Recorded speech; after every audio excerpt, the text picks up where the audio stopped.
tafsir. Ini adalah kitab tafsir yang dikarang oleh ulama Indonesia, asli turunan Banten. Beliau adalah Syekh Muhammad Nawawi Al-Jawi. Beliau ini lahir di Tanara, kemudian hijrah ke Mekah, pulang ke Indonesia, namun karena kondisi saat itu masih zaman penjajahan, tidak kondusif, beliau kembali lagi ke Mekah sampai meninggal di Mekah. Nah, beliau ini terkenal sekali di Arab sana, disebutnya sebagai Alimul Hijaz. Dan beliau itu punya gelar Alimul Hijaz di Mekahnya. Orang pinterna, orang Arab, jalmi pinterna, orang Arab. Nah, kira-kira. Baik. Fayaqulu ahqarul wara Muhammad Nawawi. Fayaqulu. Nah, ini kalimat yang luar biasa sekali, ketawaduan seorang ulama yang begitu alim. Beliau menyebut diri fayaqulu, maka kemudian berkata, ahqarul wara, orang yang paling hina, makhluk yang paling hina. Jadi Syekh Muhammad Nawawi itu menyebut dirinya dengan sebutan ahqarul wara, makhluk yang paling hina. Kalau sekelas Syekh Nawawi Banten itu menyebut dirinya orang yang hina, apalah diri ini gitu. Nah, fayaqulu ahqarul wara Muhammad Nawawi qad amaroni ba'dul a'izzah indi an aktuba tafsiron lil Quran. Jadi kitab Marah Lahbib ini ditulisnya bukan semata-mata keinginan beliau gitu. Kan kalau orang-orang pinter biasanya, saya ini pinter, punya kemampuan ngarang kitab gitu, ngarang buku. Nah, beliau ini tidak. Beliau menulis kitab tafsir itu atas permintaan al-a'izzah, orang-orang mulia di sekitarnya. Berarti atas permintaan para ulama. Iya. Atas permintaan para ulama yang ada di sekitar beliau. An aktuba tafsirun lil Qur'anil Majid, untuk menulis tafsir Quran. Fataraddatu fi dzalika zamanan tawilan. Kemudian beliau ini tidak langsung mengiyakan. Jadi begitu ada order tidak langsung diiyakan. Beliau ini mikir-mikir dulu, menimbang dalam waktu yang lama, dan ternyata pesanan kita datang. Beli kopi tadi.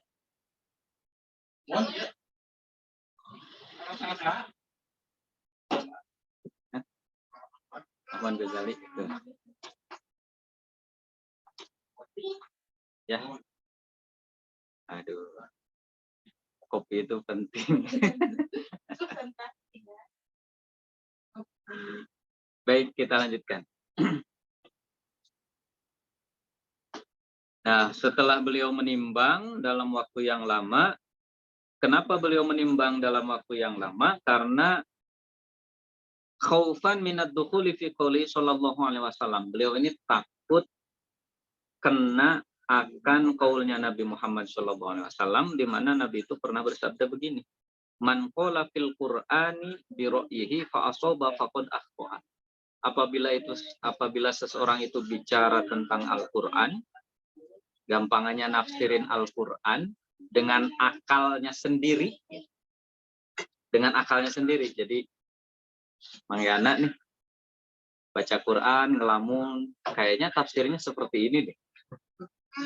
Nah, kemudian ternyata pemikiran Mang Yana itu benar. Diungkapkan kepada yang lain, itu tetap salah. Gitu. Nah, kemudian ada lagi. Wa fi qouli sallallahu alaihi wasallam man qala fil Qur'ani bi ra'yihi falyatabawwa maq'adahu minan nar. Apabila seorang itu menafsirkan, bicara tentang Al-Qur'an dengan akalnya sendiri, maka bersiaplah, sesungguhnya dia sedang menyiapkan tempat duduknya di neraka. Ngeri kan? Menyiapkan. Falyatabawwa maq'adahu minan nar. Jadi sesungguhnya dia sedang menyiapkan singgasananya di neraka. Itu bahayanya. Jadi kalau Al-Quran kita harus hati-hati, kalaupun bicara tentang Al-Quran selalulah bersandar pada kaum ulama atau didiskusikan dengan ahli Al-Qur'an.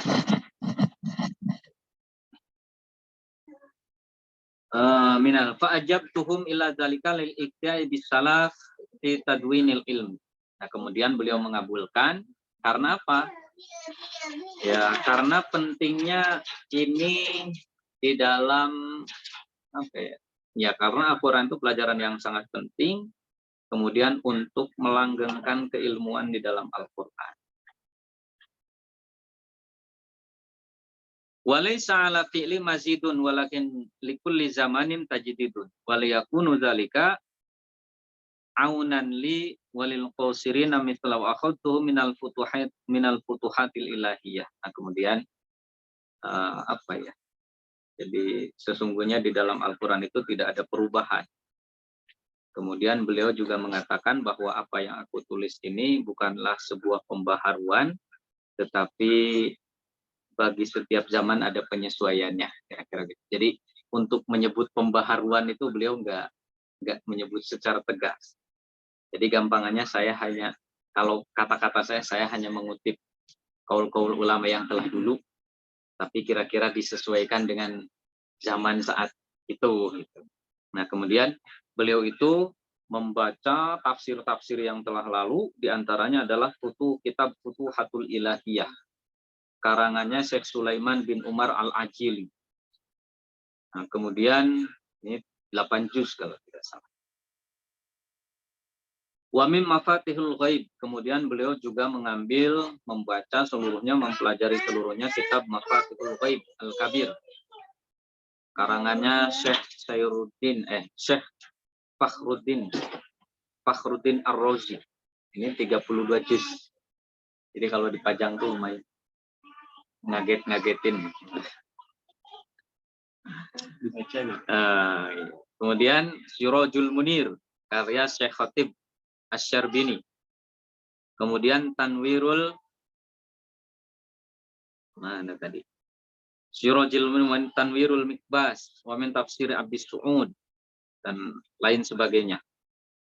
Abu Su'ud Irsyadul Aqli Salim.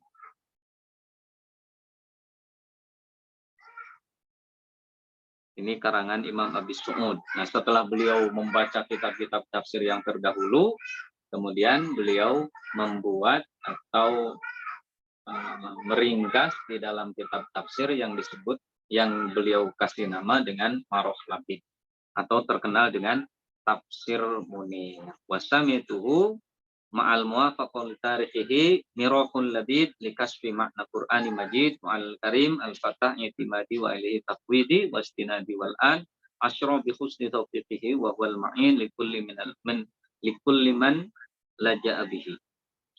Nah, ini kitab Maroh Labid atau Tafsir Munir biasa disebutnya.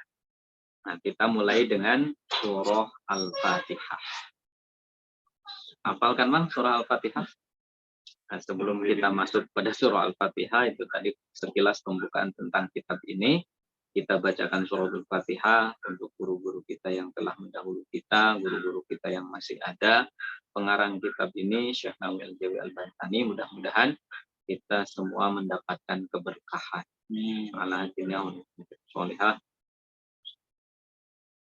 Al-Fatihah.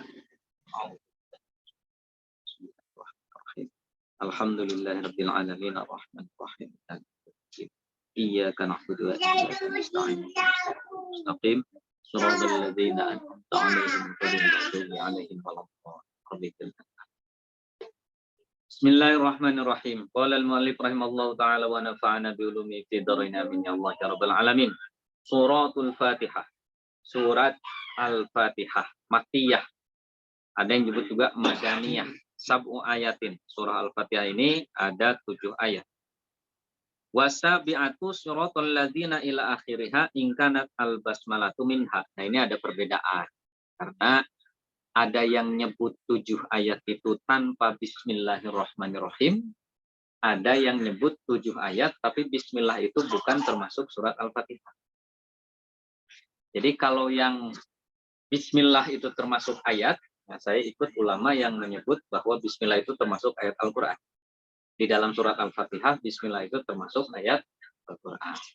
Karena ulama yang lain ada nyebut bahwa bismillah itu bukan ayat dari surat Al-Fatihah. Nah, cara ngitungnya gimana? Tapi semuanya yang bismillah include Al-Fatihah 7 ayat, yang bismillah bukan ayat Al-Fatihah juga tetap 7 ayat. Nah, perbedaannya letaknya di mana? Pas ayat syiratal ladzina an'amta 'alaihim ghairil maghdubi 'alaihim waladdallin. Nah, itu kan ayat ke-7. Satu ayat. Kalau yang bismillah termasuk ayat pertama. Tapi kalau yang tidak bismillah sebagai ayat surat Al-Fatihah, maka ayat syiratal ladzina an'amta 'alaihim itu dibagi dua. Syiratal ladzina an'amta 'alaihim. Ayat 6, ayat ke-7-nya ghairil maghdubi 'alaihim waladdallin. 7.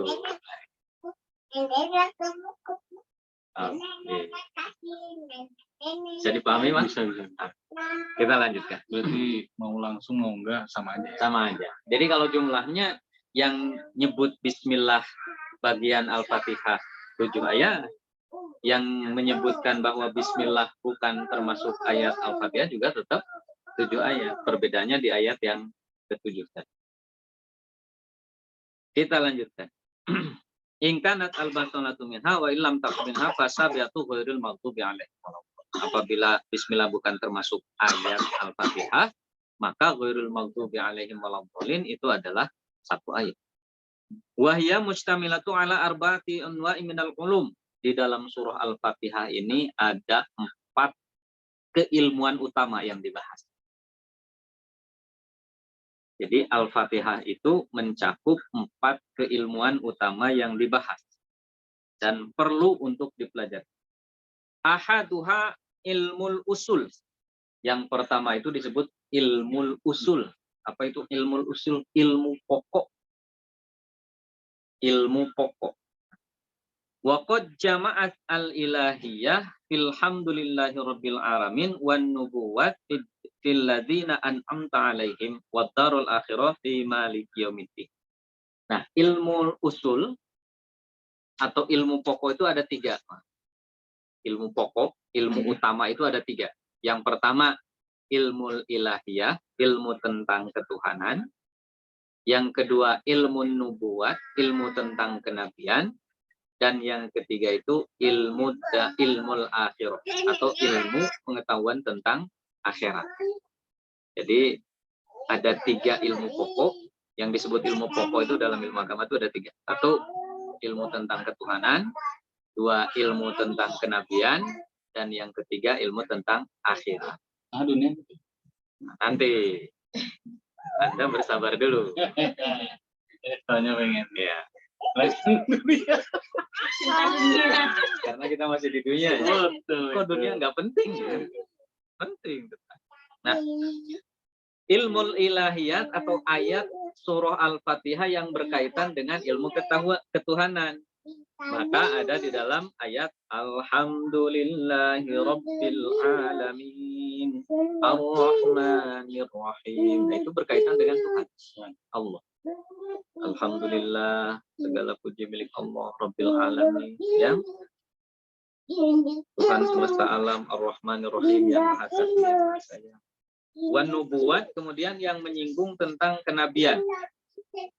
Alladzina an'amta 'alaihim. Alladzina orang-orang, manusia-manusia, an'amta yang telah engkau beri nikmat 'alaihim kepada manusia-manusia tersebut, orang-orang tersebut. Nah, ini siapa yang dimaksud orang-orang yang diberi nikmat oleh Allah di sini adalah para nabi. Nah, karena ini disebut berarti kita harus mengerti, harus paham tentang kenabian, ilmu-ilmu yang berkait dengan nabi. Yang bakhila mah dulu kita belajar wujud, idambako itu kan ketuhanan. Sidik, amanah, tabligh, fasona itu kan berkaitan dengan kenabian. Nah, iya. Sifat-sifat Rasul. Wadarul akhirah fi maliki yaumiddin. Kemudian yang membahas tentang akhirat itu maliki yaumiddin. Yaumiddin itu kan hari kiamat, hari akhir. Nah, yang kedua nih, Mas. Wasaniha ilmul furu. Yang kedua itu ilmu cabang. Jadi surah Al-Fatihah juga membahas tentang ilmu cabang. Kalau tadi kan ilmu pokok, ilmu utama itu ada 3 isinya. Ilmu ketuhanan, kenabian, akhirat. Yang kedua ini ilmu cabang. Wa a'dhamuhu al-ibadah. Wahya maliyah wa badaniyah. Ilmu cabang ini terdiri dari ilmu ibadah. Ya kan? Seseorang sholat tanpa ketuhanannya benar, tanpa kenabiannya benar, sholatnya benar tidak? Tidak kan? Ada orang yang Tuhannya bukan Allah, nabinya bukan Nabi Muhammad, tapi sholat zuhur misalkan. Kan nggak jadi sholatnya.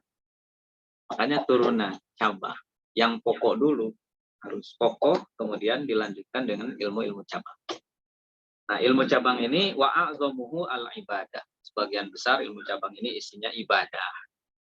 Ibadah ini terdiri dari 2 bagian. Pertama, ibadah maliyah, ibadah yang berupa harta, wabadaniyah, dan ibadah tentang badan, yang bersifat badan. Wahuma muftaqiratani ila umuril ma'ashi minal mu'amalat wal munakahat wal budalaha minal ahkamil lati taqtadihal awamiru wan nawahi. Jadi yang kedua tadi ilmu cabang. Ilmu cabang ini isinya adalah ilmu ibadah. Ibadah ini ibadah maliyah, ibadah badaniyah. Ibadah badaniyah itu ya kayak sholat, itu kan ibadah badaniyah. Zikir, baca Quran, itu sifatnya badaniyah. Tapi ada ibadah yang sifatnya maliyah, zakat, sekarang haji, dan lain-lain juga sekarang sih sudah terkait dengan maliyah. Karena ibadah ini ada maliyahnya tadi. Nah, tadi dunia penting tidak penting jadinya. Wa huma muftaqiratani ila umuril ma'asi. Oleh karena itu, maka perlu ilmu-ilmu perkara-perkara yang berkaitan dengan kehidupan. Minal mu'amalat. Karena dari situlah maka muncul ilmu tentang muamalah, tentang pernikahan, kemudian tentang hukum-hukum sosial yang berkaitan dengan interaksi antar manusia-manusia. Wa minal ahkamil lati taqtadi al-awamir wan nawahi. Karena adanya interaksi antar sesama manusia, maka muncul perintah dan larangan. Nah, akhirnya jadi lengkap. Semua itu kalau jadi begini, bagi kita muslim gimana? Kita ini kan kita hidup bersosialisasi dengan orang lain. Kita tidak mencederai, kita tidak menganiaya orang lain, itu sebetulnya kita ibadah. Dengan kita baik-baik dengan tetangga saja itu ibadah. Sebetulnya. Kenapa? Karena kita diperintah untuk baik-baik dengan orang lain. Ketika kita baik dengan orang lain, berarti kita ikut atau turut kepada perintah Allah.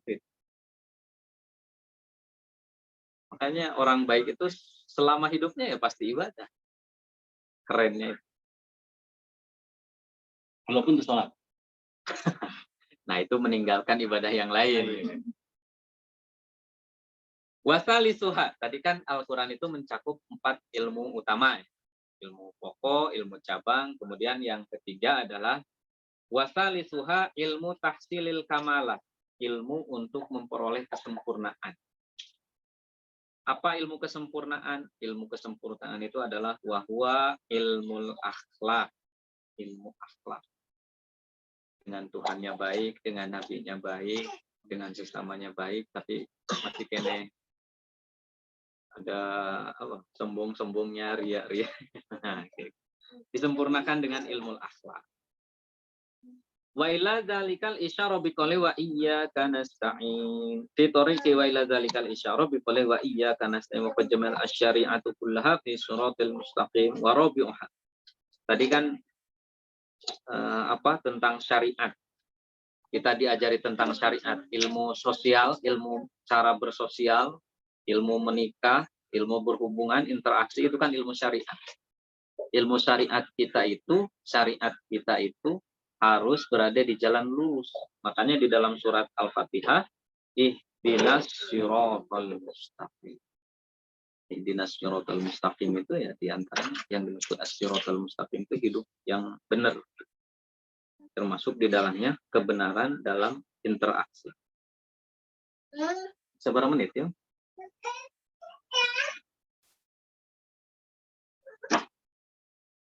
Kita lanjutkan. Warabi'uha, dan yang keempat ilmu qasas. Jadi di dalam surat Al-Fatihah itu ada ilmu kisah sejarah. Wal akhbar, kemudian al-akhbar, berita. Wah, sangat cantik. Anil umamil khaliyah wa qad jumi'at as-su'ada minal anbiya wa ghairihim fil ladzina an'amta 'alaihim. Nah, kenapa kita harus belajar tentang sejarah? Karena di sini ada disebutkan alladzina an'amta 'alaihim di dalam surah Al-Fatihah itu alladzina an'amta. Kita tuh harus tahu alladzina an'amta 'alaihim itu siapa? Orang-orang yang telah Allah beri nikmat itu siapa? Kan orang-orang sebelum kita. Dan ternyata itu adalah nabi-nabi sebelum kita. Berarti kalau begitu harus ngapain kita? Harus belajar tentang sejarah. Nah, jadi kelengkapan manusia itu akan hebat seorang manusia berdasarkan surah Al-Fatihah. Kayaknya perlu juga dibikin sekolah dengan spirit Al-Fatihah. Keren kan?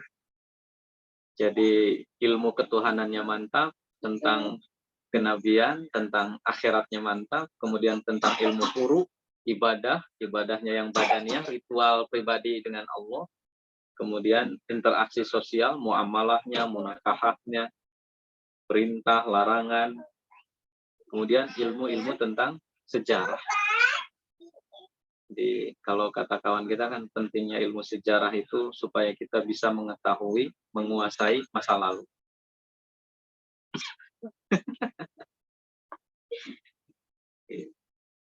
Ya kan sebetulnya dari sejarah itu kita bisa belajar. Umat yang tumbang itu seperti apa, umat yang berjaya itu seperti apa.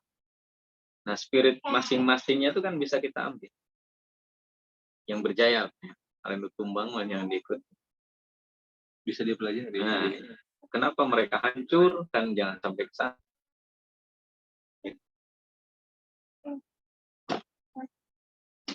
Baik, sampai situ jelas tuh. Jelas sekali. Jelas sekali. Karena baru di awal jadi jelas. Udah. Oke, kita lanjut. Kita menyantai saja. Ini mah ngaders. Masuk. Bismillahirrahmanirrahim. Bismillahirrahmanirrahim. Kalawan nyebat asmana Allah Ar-Rahman anu mapari nikmat ageng di dunia, Ar-Rahimi antur anu mapari nikmat alit di akhirat. Biasanya saya maknanya gitu, ikutin saya maknanya begini.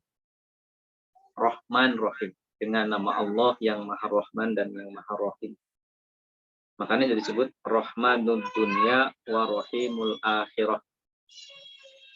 Kenapa Rahman itu dimaknai yang memberikan nikmat besar di dunia dan Rahim yang memberi nikmat kecil di akhirat. Rahman itu kan kalau dimaknakan bahasa Indonesia kasih. Kalau Ar-Rahim Maha sayang, kasih sayang.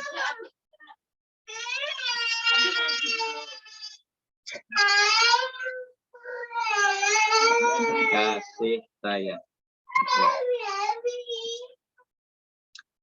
Kasih sayang. Nah, jadi yang kasih-kasih itu namanya juga kasih. Kalaupun dikasih ya bentuknya kasihan. Kasihan aja. Kayak gini. Di dunia ini mau mukmin, mau kafir, mau manusia, mau binatang, pokoknya semua makhluk Allah yang ada di dunia ini yang hidup, jin, setan, manusia, hewan-hewan, semuanya yang besar, yang kecil, manusianya yang mukmin, yang kafir, semuanya itu merasakan nikmat Allah. Bahkan untuk iman ke Allah, nikmatnya lebih besar. Gitu ya. Betul. Nah itu bentuk apa? Bentuk kasihnya Allah. Rahman. Rahmannya Allah.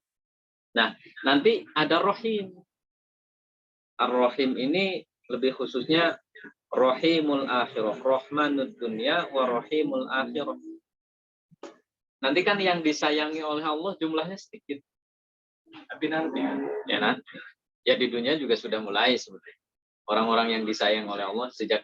Jadi Rahman Rahim itu sebetulnya di dunia juga sudah. Nah, itu akan semakin tampak nyata ketika di akhir. Itu Rahimnya Allah. Nah, yang disayangi itu jumlahnya sedikit, tidak banyak. Hanya siapa? Ya orang-orang mukmin yang masuk surga saja. Alhamdulillahi Rabbil Alamin. Alhamdulillah aris sadaya puji. Anu opat perkara. Lillahi eta tetap kagungan Allah. Rabbil Alamin. Anu mangeranan sadaya alam. Puji anu opat perkara. Jadi pujian itu ada 4 macam. Dulu saya pernah ngebahas. Masih ingat sih? sudah hilang, Sudah dibawa beban dunia. sudah dilupakan sebenarnya.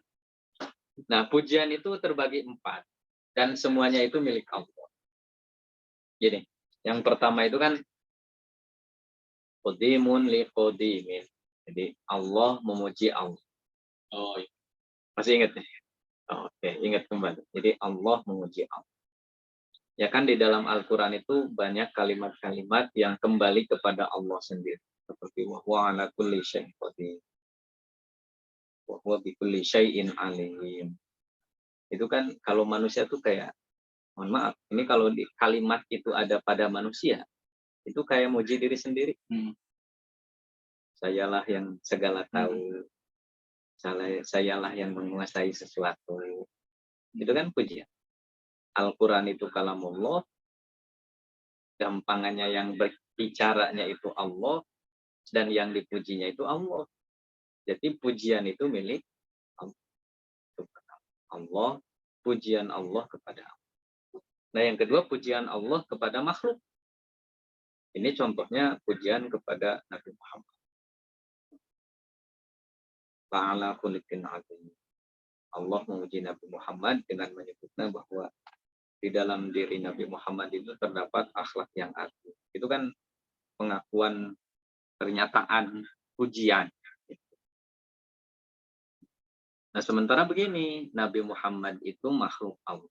Nabi Muhammad itu milik Allah. Ketika Allah memuji Nabi Muhammad, misalkan apa? Ini dompet. Dompet saya bagus. Dompet ini milik siapa? Milik saya. Berarti pujiannya juga kira-kira gitu. Nah, Allah itu memuji Nabi Muhammad itu makhluk milik Allah, berarti pujian yang diberikan kepada Nabi Muhammad juga senyatanya adalah milik Allah. Nah, kemudian pujian hadisun liqodimin, makhluk kepada Allah. Seperti ucapan Alhamdulillah, Allahu Akbar, Subhanallah. Itu kan pujian-pujian kepada Allah. Amin.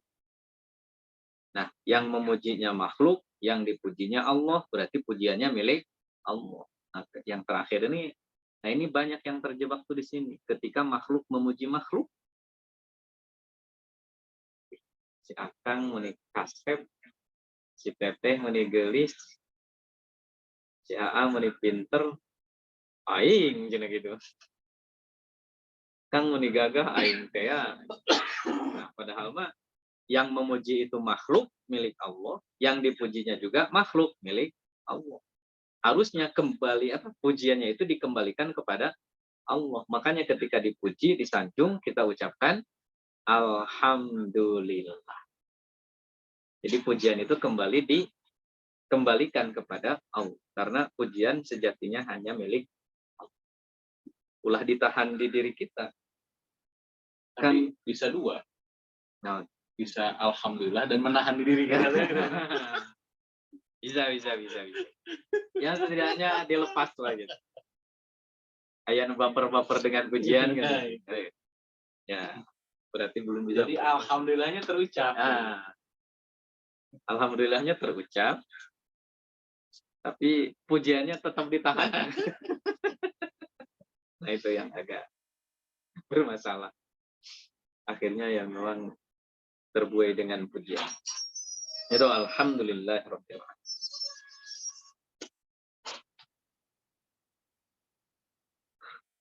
Rabbil alamin. Ay khaliqul khalqi wa razaqahum wa muhawwiluhum min halin ila halin. Mangeranan sadai alam, yang merajai alam. Maksudnya yang merajai, yang menguasai alam semesta itu bagaimana? Yang menciptakan, yang menentukan rizkinya, yang merubahnya dari satu keadaan ke keadaan yang lain. Itu semuanya Allah.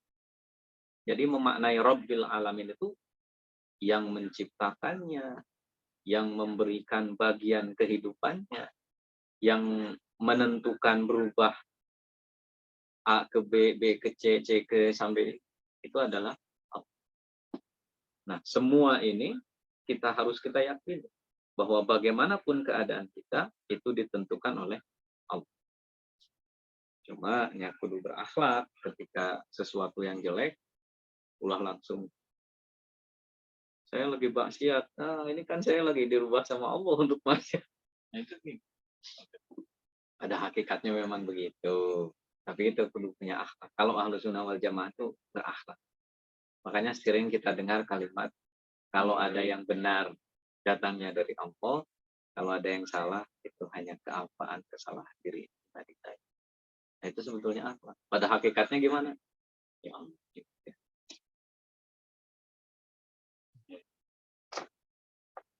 Terus Allah Maha Jamal, Maha Sempurna. Kenapa menciptakan keburukan? Kenapa pakai kudu aya setan ya panjang dia. Yaitu bagian kesempurnaan Allah.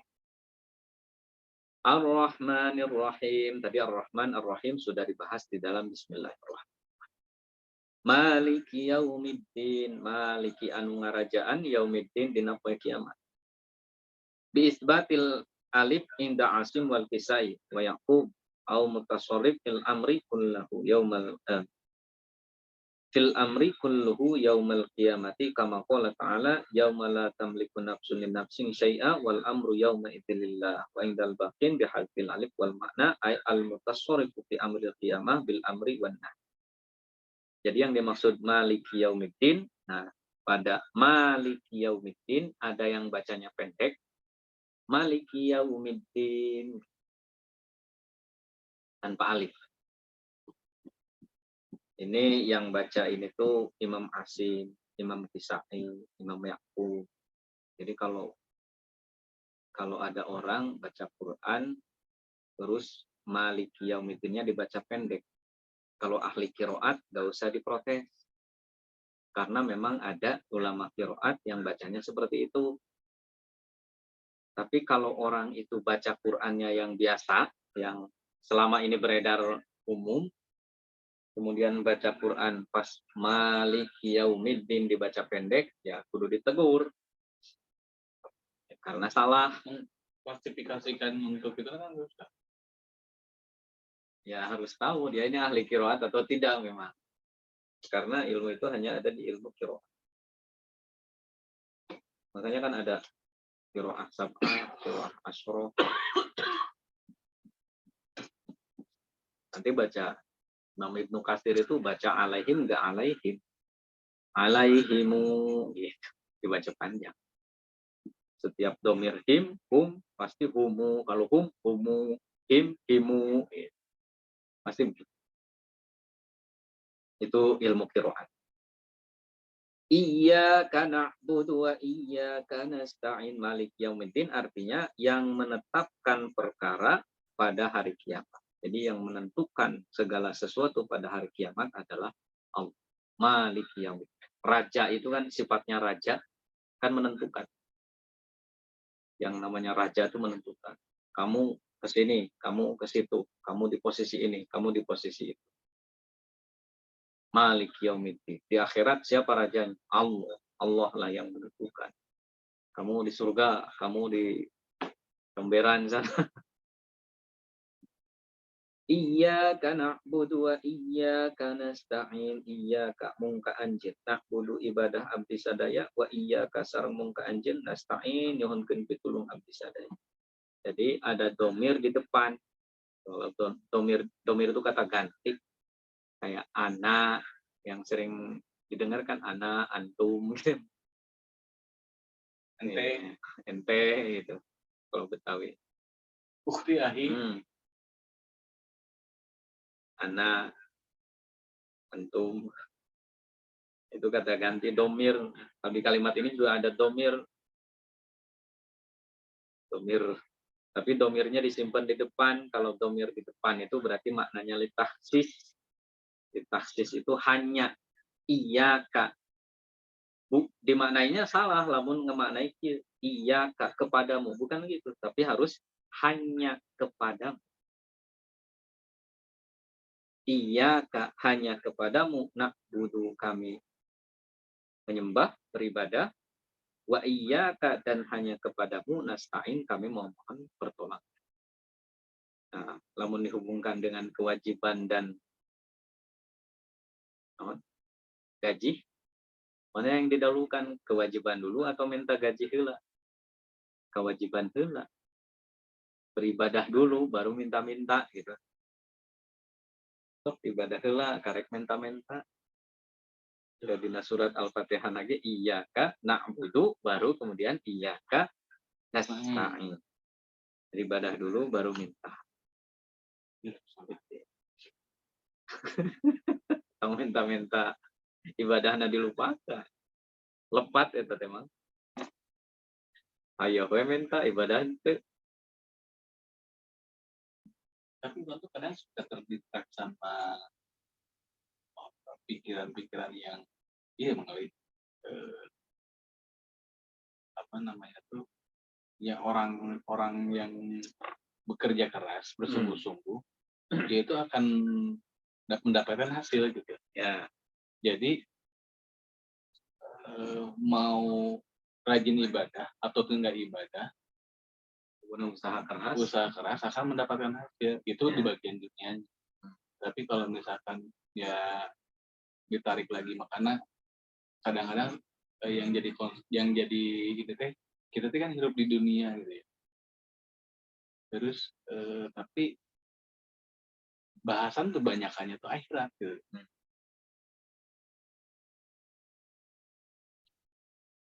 Kan dari dunia mesti kausalitas. Allah menciptakan itu kausalitas. Tapi dia tidak mutlak. Ya kan, lamun kausalitas kamu ingin rezeki berarti kamu harus usaha. Dan kenyataan kan ayat kan usaha tapi menang rezeki loba banyak. Coba nuker gering di rumah sakit. Naon usahana. Teu usaha ngajoprak, golet. Tapi di pinggirnya teh jeruk aya, apel aya. Kita yang bekerja apa punya apel nggak ada sekarang. Jadi kausalitas iya. Untuk apa? Untuk memicu kita supaya mau ikhtiar. Karena ikhtiar kita tuh ibadah bagi kita. Bentuk syukur orang kan, bentuk syukur kita tuh memanfaatkan apa yang diberikan Allah. Jadi kalau manusia dikasih tangan, gak digunakan, kita bersyukur. Gitu. Tapi dikasih tangan, dipakai usaha, berarti dia sedang bersyukur. Sedang memanfaatkan nikmat Allah. Nah, tangan yang digunakan untuk ikhtiar, itu punya nilai di hadapan Allah. Berarti kan beramal. Lamun beramal, pasti ada hitungan amal.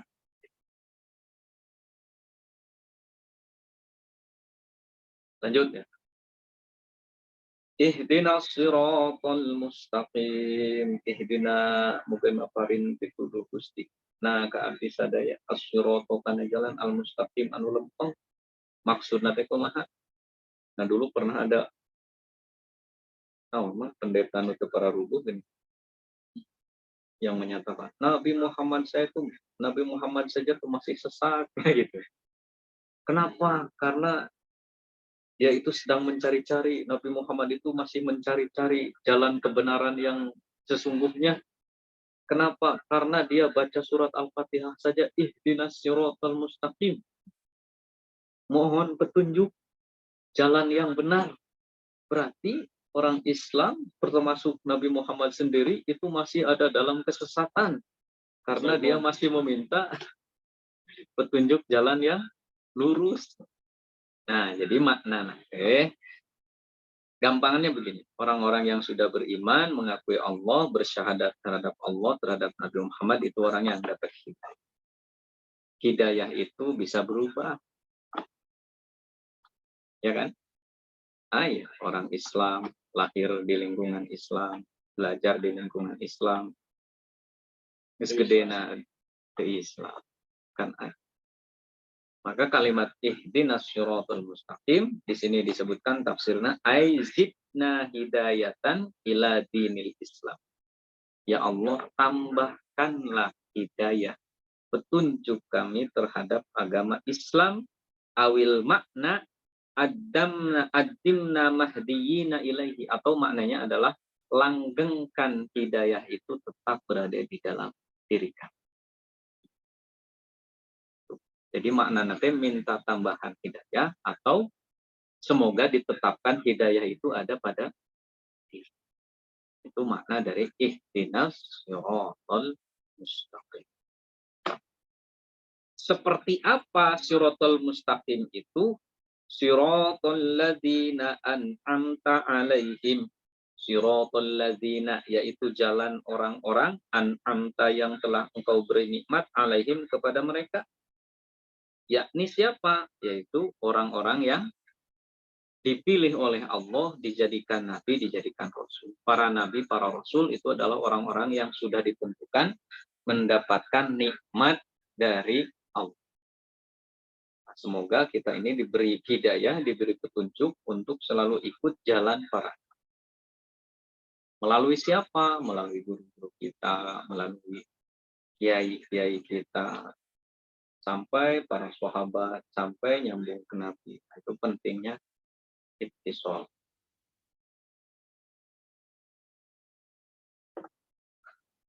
Ghairil maghdubi alaihim waladhdallin.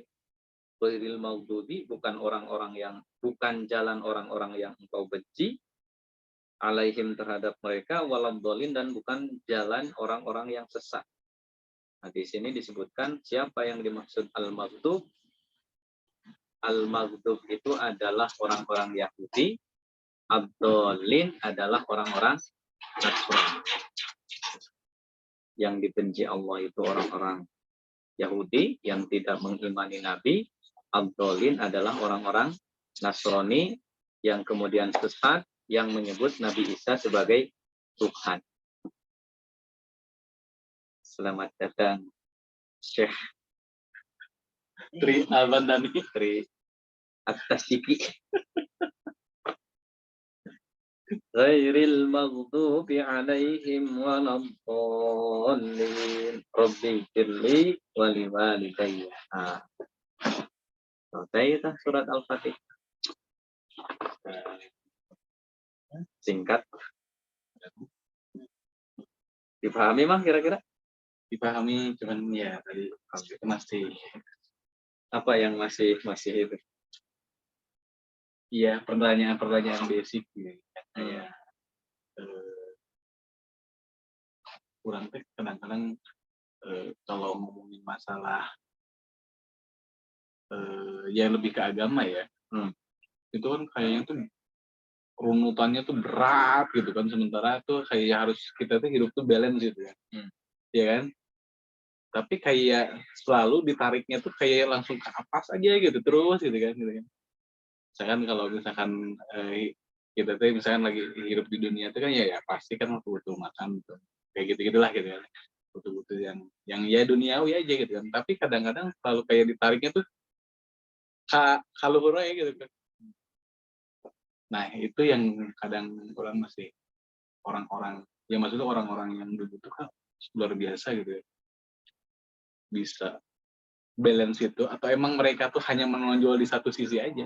Misalkan akhirat, sebenarnya dunianya mereka udah bodo amat gitu kan. Nah itu yang luar biasa. Nah, saya tuh jadi ingat bahasan kita dengan Mas Toha kan, Pri. Ya, secara umum manusia itu terbagi tiga lah. Jadi jasad, akal, dan ruh. Nah, itu kan masing-masing punya kenikmatan tersendiri. Ada orang yang menonjol di ruhaninya saja. Ya berarti orang itu sudah merasakan nikmat ruhani. Karena kan urutannya nikmat jasad itu nikmat yang paling rendah. Kemudian nikmat akal. Lalu nikmat ruh paling tinggi. Nah, sementara kita tuh masih terjebak di nikmat jasad. Itu saja. Ya. Kenapa? Ya karena yang dua tahapan selanjutnya tidak terlatih. Yakin terjebak. Apa nikmat jasad aja belum? Mesti berjuang. Mesti mencoba untuk meyakinkan, Atau untuk masih mencoba meyakini bahwa sebetulnya yang kita rasakan itu nikmat gitu. iya. Jadi ya kalau ngomongin nikmat nih ya disyukuri kan gitu ya. Cuman kayak ya maksudnya hidup kita itu di dunia gitu ya. Kan kan di dunia gitu ya. Tapi kalau misalkan ngomongin akhirat tuh kayak tahapannya tuh Berat, tinggi. iya gitu. Kayak gini lah, kita itu kalau misalkan ngomongin waktu gitu kan. Kalau misalkan ngomongin waktu tuh ini tuh yakin nggak sih kalau misalkan orang itu bisa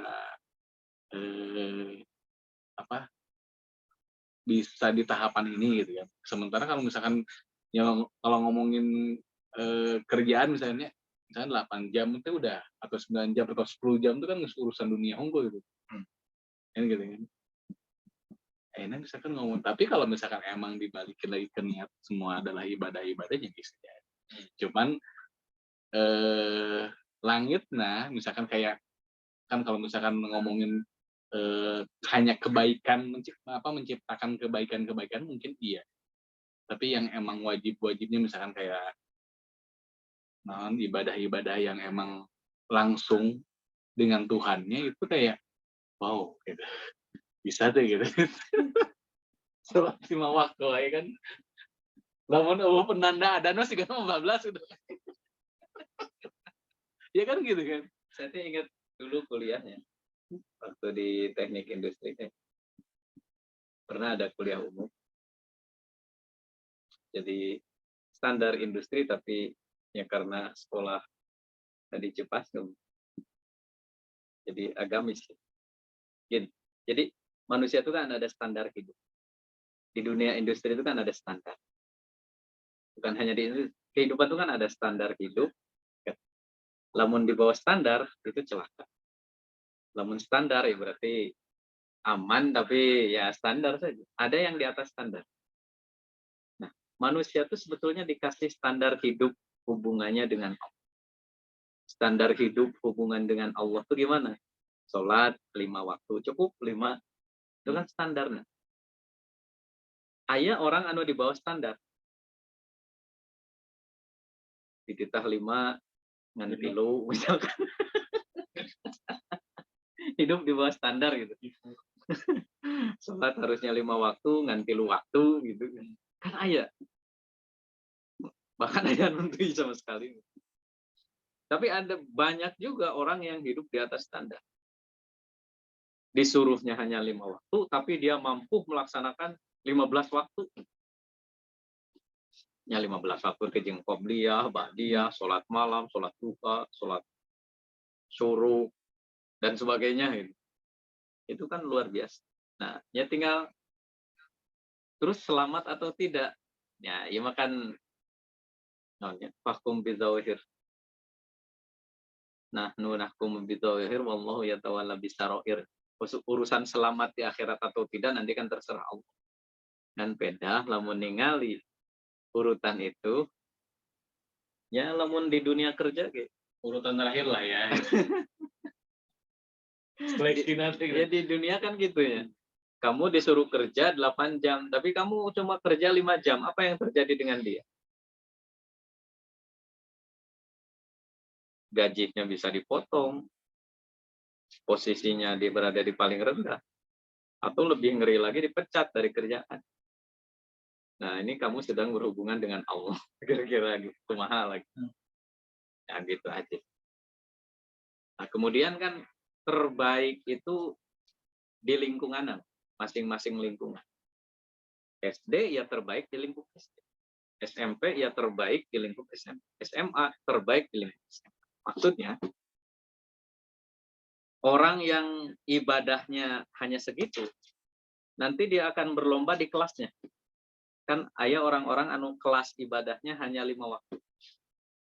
Nanti akan ada orang yang terbaik di kelas itu.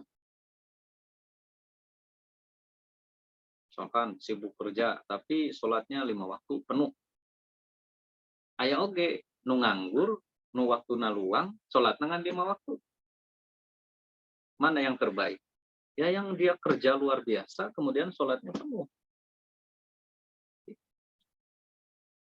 Anda mau pilih sebagai orang sibuk tapi sholatnya full 5, orang yang sibuk tapi sholat nangan 3, atau orang yang begitu santai sholat nangan 3.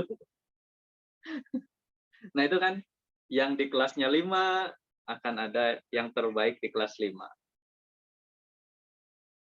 Jadi ya mari berlomba di tempat. Terus pikiran orang tuh kadang-kadang suka misalnya dengerin Gus Baha atau yang ya dulu pada sekarang ya Gus apa Habib Jafar dan terus kan dibahas oke kan ya, kayak urusan surga neraka itu kan sebenarnya tuh hak prerogatif Allah kan. Jadi orang kadang-kadang suka kepedean dia hanya terus ya kalau di dunia kumaha dah di luhur mah kumaha gitu.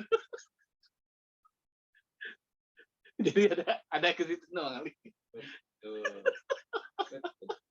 Yang ibadah luar biasa aja kan belum tentu. Itu.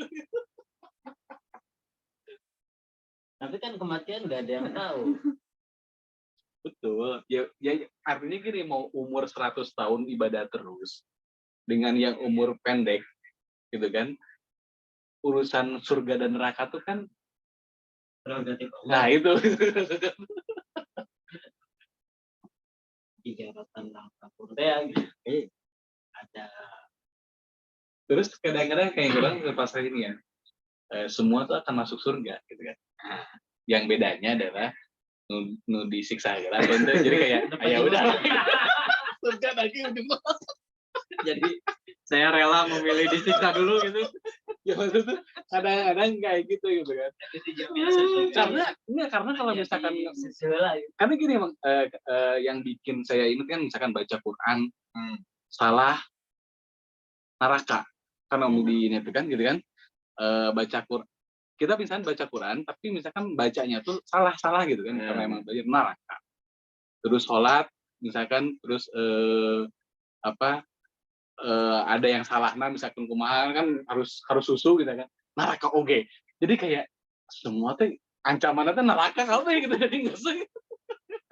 Nah, kalau yang ancaman-ancaman neraka itu kita dipacu untuk berusaha lebih baik di dalam hal itu.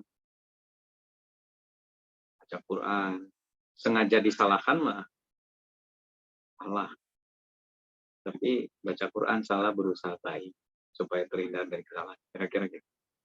Jadi ulah dipandang sebagai jadi yuk menanu ya. Cuma salah. Terus tadi teh ya, saya selalu jadi yang terbaik di kelasnya teh kan ada orang yang kelas baca Quran masih banyak yang salah. Tapi kan tetap Allah itu mesti yang terbaik itu yang mana? Baca Quran salah, jarang. Baca Quran selalu salah, tapi sering. Saya yakin yang terbaik itu yang sering itu. Itulah. Jadi mari kita berlomba kebaikan di kelas masing-masing lah. Kiai nyandar kiai lomba ulah kiai lomba jeung orang pasti emang.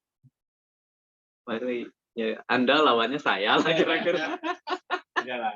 Pasti bisa Alvin udah tahu. Alvin dulu lawan kita kan. Sayang Alvin gak hadir. OTW nggak dia mau? Nggak bisa hotel. Oh gitulah kira-kira. Iya. Baik, untuk pengajiannya ditutup, lanjut kita ngobrol santai. Oke, kita bacakan hamdalah. Alhamdulillah.